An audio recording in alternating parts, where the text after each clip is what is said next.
So now showing at Bakker Gallery is the first ever Evelin Bourne retrospective. Jim is going to give us a little tour and he's going to give us a little history about Evelin. And here he is. Hi, Jim. Greetings. So everyone in town knows that you're sort of like the champion of the what would you call it? The women artists. Women artists championing. Okay, the rediscovery of these women. Okay. So what happened with Evelin Bourne? Because you have quite a bit of documentation here. You've got her National Academy of Design. What are these? These are awards or certificates? These are all certificates that she won. Evelin was born in 1892 in Wareham. Okay.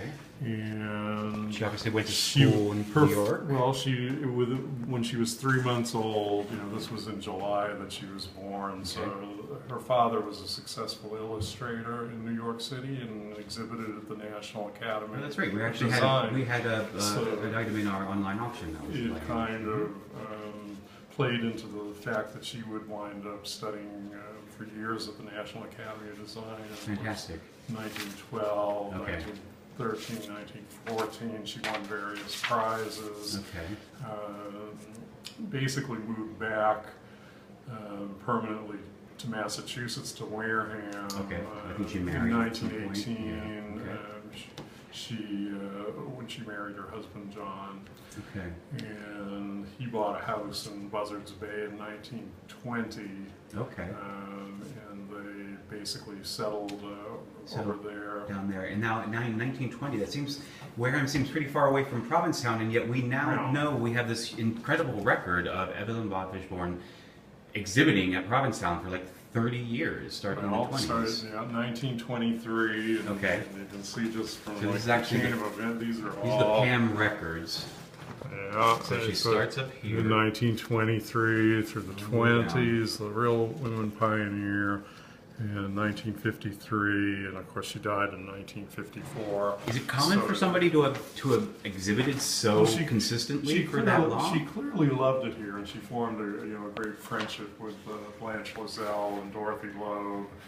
And in the 1940s, there's actually correspondence from William Littlefield, another artist that we've featured in the gallery, helping her to put together her resume and how she should be doing things. Okay. Which he comments, interestingly enough, that he doesn't really know much about selling because he didn't have that kind of success during his lifetime. Okay, so he was prolific too. So how does somebody who is so prolific, somebody who has exhibited at PAM for such a long period of time, sort of disappear from the record?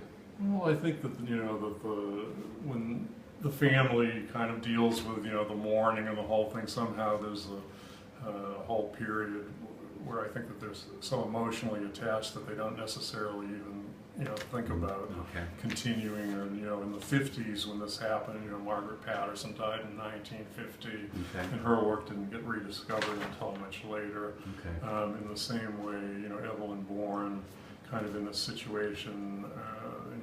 I wind up seeing an ad for an estate auction down in Hyannis in November of 2006. So November will be 9 years. 9 years. Basically, so it's been sitting on this. Right. It's a relatively new discovery then. It is because people really weren't aware, of her status and relationship, to other, Provincetown painters, but clearly, if you're down in Buzzards Bay, Provincetown would probably be a great trip to, be coming up and seeing all your artist friends. And we think that they went down there. There were things inscribed from Lozelle to Bourne. And actually, you have quite a bit of documentation that probably came with the estate in terms of letters and things like that. Like letters and other things. Even the publicity photos that she would send out, and here you see like one of the early photos of the sunflowers and wagon.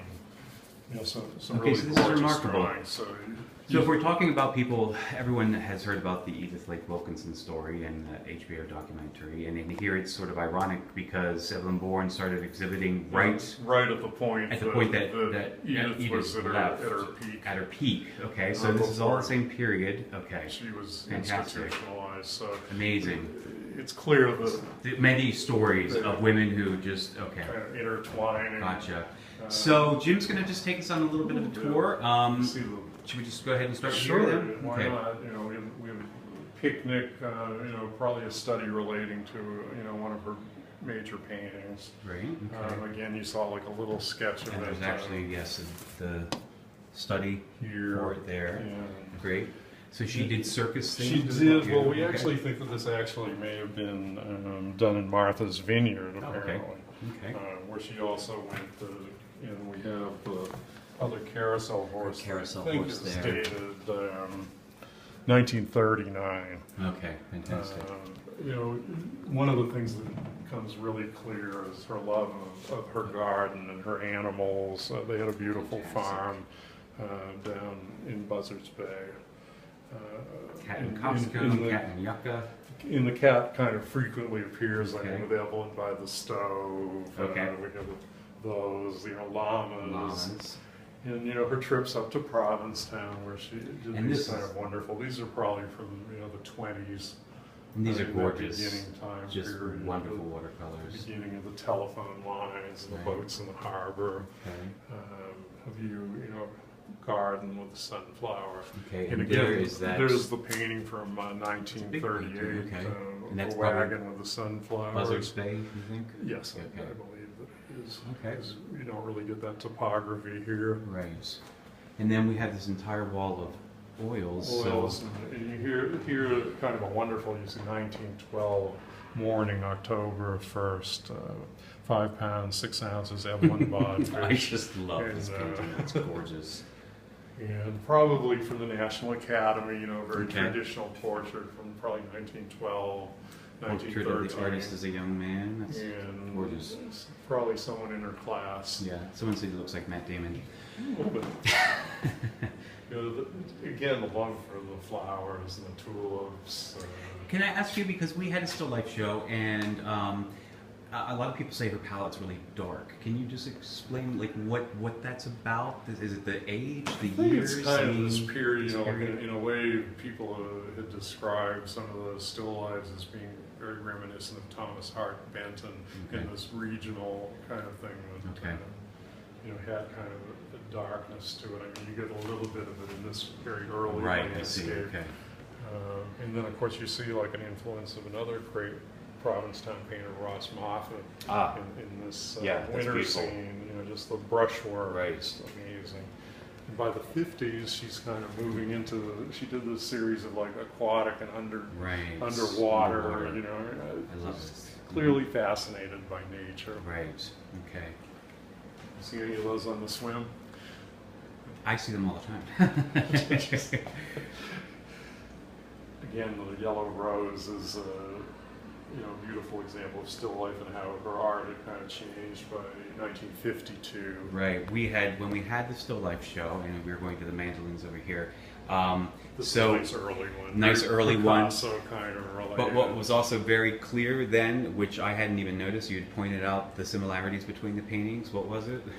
The serpentine. It's the same. Table. It's everything's done on the same table, so you see that And serpentine. we all had the the whole paintings. wall we'd done like that, and you can see some of those Right. back over at Seashore Point Right. over on Alden Street. Okay. Great. And again, some more of the watercolors at the Harbor Hotel. Right, we've got them all over. Great. And clearly, again, Cats. another, from the 50s, like how the cats have kind of changed and they're out. in Right, the they are totally field. different, aren't they? Yeah. Right, the whole flow. And I'm just going to pan over there because even though you see Well, the glare and these are like really great. these colors of this Provincetown scene is just amazing. And this thing, And- you're just going to turn it. Look at that. That's great. Look at these women on the beach. This is actually very interesting. It's like almost like a painter of the time, Abraham Walkowitz. Okay. And it's just whimsical. Right. And when you see the sunburn on the legs, She it's does. just- She's got little red legs. And then her friends out in the water, help! So, and it's funny because I hadn't even realized that this was, again, you've only had this for 9 years. So, I mean, this is a new to the market. It's the first time we first time really exhibited. put them out. And it's so important because, again, we just had the Alvin Ross show, and that was really successful. And again, that was, even though he was probably more well known, I mean, the museum Here in Provincetown, there were people that wanted to keep his memory alive. Right. But it's as a collector and somebody who champions this work, our gallery is about historical Provincetown art. It's pretty special to have new work. Because you can get in because, again, it hasn't reached prices that are... We're very excited, like after the show of my collection and travel to the New Bedford Art Museum, to the Cape Cod Museum, it kind of went, to Seashore Point when they were building, and so we never really disturbed it until, frankly, you said, why... I said, why don't you